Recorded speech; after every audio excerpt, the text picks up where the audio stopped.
Police বেধড়ক লাঠিচার্জ করছে, হাত পা ভেঙে দিচ্ছে, চোখে আঘাত করছে, বলছে সামান্য বল প্রয়োগ। এর আগে পুলিশকে দেখেছি কামড়াতে, তথ্যের খাতিরে আমায় বলতে হবে ন্যূনতম বল প্রয়োগ। যাই হোক, আমি সংশোধন করে নিলাম। এর আগে আমরা দেখেছি শিক্ষকদের কামড়ে দিচ্ছে, আর কয়েকদিন আগে কসবায় দেখলাম পেটে লাথি মারছে, সেটা ছিল সামান্য বল প্রয়োগ। পুলিশের কোন ম্যানুয়ালে এই লক্ষণ রেখার কথা বলা হয়েছে বা এই লক্ষণ রেখা অতিক্রম করা যাবে কি যাবে না সেই সব বলা হয়েছে? এখন আইনের শাসন তো নেই, শাসকের আইন উঠে গিয়ে চাকরি চোরেদের আইন চলছে। তাই পুলিশ বেধড়ক লাঠিচার্জ করবে আর মিথ্যা মামলা পুলিশই দেবে। কে উস্কানি দিয়েছে এখানে পুলিশকে দাঁড়িয়ে? আমি বলছি সুদীপ্ত গুপ্ত, মইদুল মিদ্দা, আনিস খান, এই পুলিশ তারা খুনের সঙ্গে যুক্ত। কেউ কোনো অপরাধী শাস্তি পায়নি। কোন লক্ষণ রেখা এখানে দাঁড়িয়ে বাধা দিয়েছে?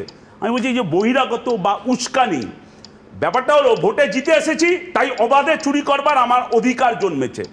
কেউ প্রশ্ন করলে, বিরোধীরা প্রশ্ন করলে ওটাই হবে উস্কানি।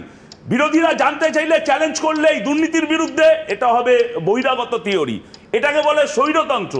ওই যে নেতাজি ইন্ডোর স্টেডিয়ামে চাকরি প্রার্থী বলিয়ে গলায় ব্যাগ ঝুলিয়ে যে তৃণমূলের কর্মীগুলোকে নিয়ে গেছিল, ওটাকে বলে বহিরাগত।